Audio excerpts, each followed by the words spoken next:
ओ परम पिता परमात्मा ने इस मनुष्य को अत्यधिक दौलत दी है, आध्यात्मिक निधि दी है। हमारे अंदर वो खजाना है जिसकी हम कल्पना भी नहीं कर सकते। एक प्रसंग में आता है, अष्ट सिद्धि नवनिधि के दाता। ये केवल मात्र शब्द नहीं है, ये हमारे अंदर की शक्तियाँ हैं जिनको हम उजागर कर सकते हैं। पहली निधि है, पहली दौलत है पर काया प्रवेश। इस मनुष्य में वो शक्ति है कि वो किसी भी जीव की काया में प्रवेश कर सकते हैं। और इसका सबसे पहला मूल मंत्र है अत्यधिक प्रेम। जितना आप प्रेम दिखाते जाएंगे उतना आप दूसरे के अंदर प्रवेश करते जाएंगे। इसके अतिरिक्त और बहुत सी ऐसी सिद्धियां हैं जिसे हम परकाया में प्रवेश कर सकते हैं। और दूसरी निधि है हाड़ी। इस शरीर को हम चाहें तो कितना भी सुदृढ़ बना सकते हैं। केवल मात्र अपने चक्रों पर ध्यान देने से ही हमारे अंदर अत्यंत शक्ति पैदा हो जाती है और हमारा शरीर सुदृढ़ हो जाता है। और इस निधि का नाम ही हाड़ी है। फिर तीसरी निधि है काड़ी।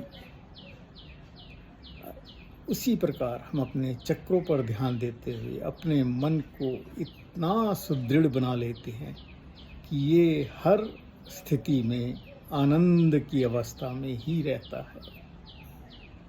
और चौथी निधि है दूरगामी यात्रा। हम अपने मन के द्वारा जहाँ भी चाहें जा सकते हैं, पलक झपकते ही हम पहुँच जा सकते हैं। जिस प्रकार हनुमान जी कितनी भी दूरी हो क्षणों में तय करते थे, ये शक्ति हम सबके अंदर है। इसको बोलते हैं दूरगामी यात्रा करना।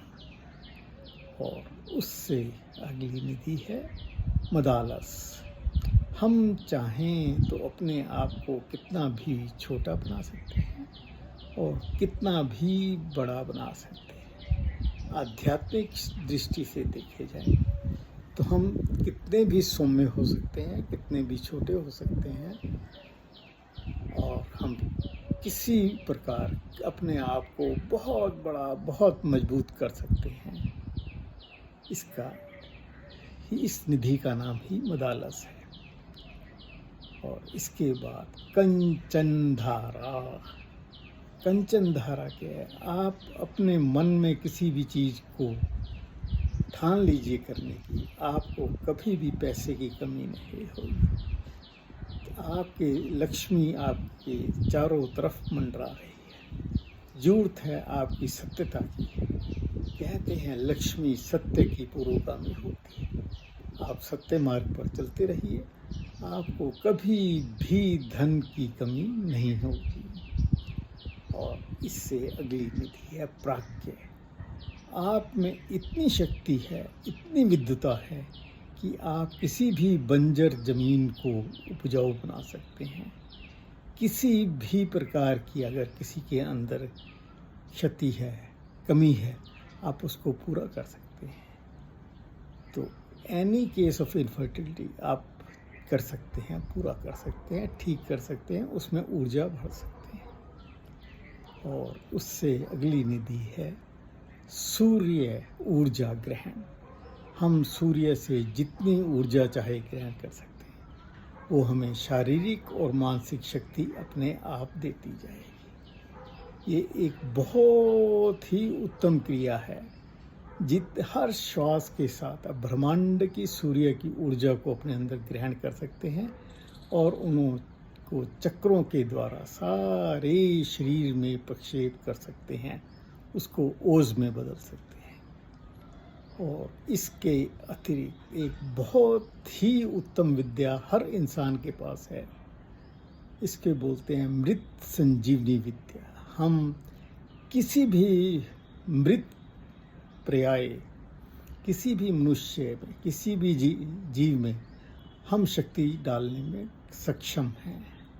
हमारे अंदर वो विद्या है, वो शक्ति है कि हम किसी भी मृत पर्यंत मनुष्य या जीव को हम जीवित कर सकते हैं। देखिए, इन सब निधियों को, इन सब दौलत को होते हुए, इन आध्यात्मिक दौलत को होते हुए हम कहाँ से गरीब रह सकते हैं। हमारे अंदर अगर इन सब निधियों को हम डेवलप कर लें, जागृत कर लें, तो हमें अनंत सुख की प्राप्ति हो सकती है। आइए हम अपने चक्रों पर ध्यान देते हुए, अपने मन को अपने कंट्रोल में रखते हुए इन निधियों का विकास करें और जीवन का वास्तविक सुख पाएं और मोक्ष की तरफ अग्रसर हों। ओम।